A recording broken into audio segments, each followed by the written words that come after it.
필생! 안녕하십니까. 부동산 일과다 공인중개사 이희구입니다. 구독과 좋아요 한번 눌러주시면 감사하겠습니다. 오늘은 최근 상업용 부동산에 불어닥친 큰 이슈 두 가지에 대해서 한번 이야기 해보려고 합니다. 첫 번째로 기준금리에 대한 이야기인데요. 제가 기사를 하나 가져왔는데요.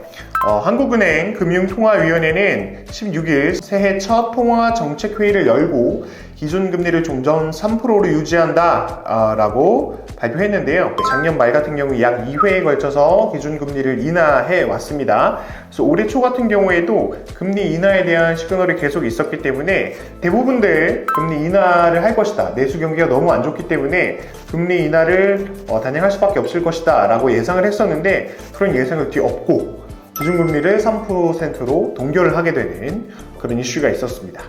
트럼프 대통령이 당선이 되면서 미국은 위대하기를 외치면서 세계 경제가 미국 주도로 흘러가는 양상을 보이고 있죠. 그 와중에 우리나라 같은 경우에는 정세가 굉장히 불안했기 때문에 다른 것보다 원달러 환율이 굉장히 치솟게 되는 그런 결과를 가져왔었습니다. 원달러 환율 같은 경우에 지금 1200원대만 넘어간다고 하더라도 강달러라고 이야기를 하잖아요. 세계적인 추세가 강달러로 지속되고 있는 환경 속에서 우리나라는 유독 조금 더 원달러 환율이 굉장히 강했습니다. 그래서 그런 원달러 환율 압박 때문에 고심 끝에 동결을 했다고 보여지는데요. 현재는 지금 자영업자들 보면은 사실은 금리는 좀 내리는 게 당연하겠다 이런 생각도 드는데 어쨌든 1월 16일 같은 경우에 금리는 동결이 됐다. 그럼 이것이 부동산 시장에 미치는 영향이 어떤 것이 있을까? 그만큼 아직도 임대시장은 살아나기에는 조금 더 시간이 걸리겠다. 임대시장은 그야말로 굉장히 살얼음판을 걷고 있다 라고 어느 정도 생각이 되는데요. 상업용 부동산 매매시장 같은 경우에는 이런 임대 리스크를 해소할 수 있는 건물이 결국에 매각이 되겠다 이런 생각이 듭니다. 대부분들 매도인분들 같은 경우에는 금리가 내려갈 걸 예상을 했기 때문에 좀 기다려보면 어차피 금리가 떨어질 거니까 제값을 받을 수 있다 라고 생각했던 매도인분들도 꽤 많은 걸로 알고 있습니다. 이런 생각을 가지고 있었던 분들은 생각보다 패닉 상태에 빠진 매도인분들도 꽤 계십니다. 또 매수인분들 같은 경우에도 금리가 내려가면 자연스럽게 부동산 가격이 좀 회복세를 보이기 때문에 상승기가 올 것이다 라고 예상한 분들도 계실 수 있는데 금리가 동결됨으로써 아직 대세 상승기가 오기는 좀 어렵겠다. 아직까지도 좀 좋은 물건을 찾을 가능성이 있겠다 라고 생각하시는 매수인분들이 꽤 계실 것이라고 생각이 듭니다. 23년, 24년 확실히 좀 조정기를 겪었잖아요.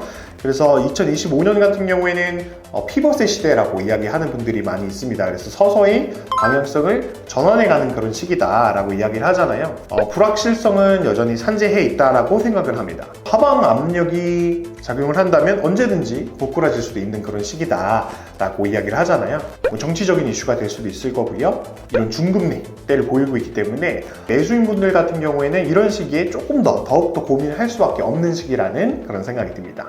그렇다면 이런 시장에서 거래되는 건물은 어떤 건물일까? 이런 생각을 해보면 부동산, 상업용 부동산은 첫째도 있지, 둘째도 있지, 셋째도 있지라고 이야기를 합니다. 결국에 확실한 입지를 가지고 있는 건물들이 이 불확실성을 해소할 수 있다고 생각하거든요. 현 시점 같은 경우에는 이 불확실성이라는 키워드가 굉장히 큰 화두가 되죠. 그래서 결국엔 이 불확실성을 제거한 건물들이 거래가 되겠다라는 생각이 듭니다. 이 불확실성을 제거한 건물 어떤 게 있을까요? 최근에 거래되는 것들을 보면 최고가를 찍더라도 확실한 입지에 있는 건물들이 거래가 됩니다. 이 불확실성을 이길 만큼 확실한 건물.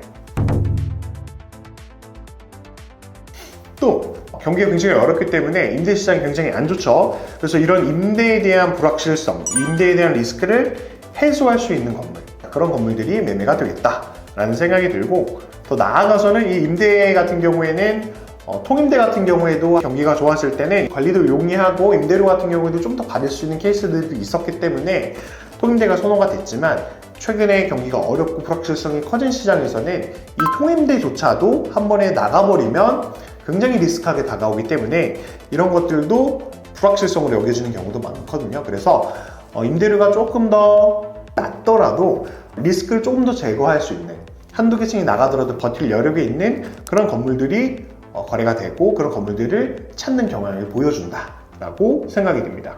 그 다음 세 번째, 지금 기준금리 뭐 3% 정도 얘기를 하고, 뭘 대출금리는 좀 다르겠습니다만 결국엔 현재 금리 상태를 이길 수 있는 건물, 어떤 게 되겠죠? 고수익형 건물들이 거래가 되겠다. 수익이 어느 정도 내가 이자를 감당하고도 남을 수 있을 만한 그런 건물들이 거래가 되겠다라는 생각이 듭니다. 이 시점에서는 저는 오르는 건물들만 오르겠다 이런 생각이 드는데, 매도인분들 같은 경우에는 매각을 할 것인가, 조금 더 버텨볼 것인가, 참 고민해볼 만한 그런 타이밍이 아닌가라는 생각이 듭니다. 나아가서는 확실히 매각 의지가 있는 분들이라면 조건을 조금 더 개선을 해야 매각이 되겠다 이런 생각이 들고, 근데 건물이 애매한 입지에 있는 건물이라는 생각이 든다면 조금 더 적극적으로 딜링에 응해보는 것도 괜찮다고 생각합니다. 금액적으로 급한 게 아니라고 한다면 조금 기다려봄직하다 이런 생각도 듭니다. 네, 두 번째, 지금 상업용 부동산에서 가장 핫한 키워드, 가장 뜨거운 감자죠. 구독과 좋아요는 정말 큰 힘이 됩니다. 또 다음 영상에서 찾아뵙겠습니다. 감사합니다. 필승!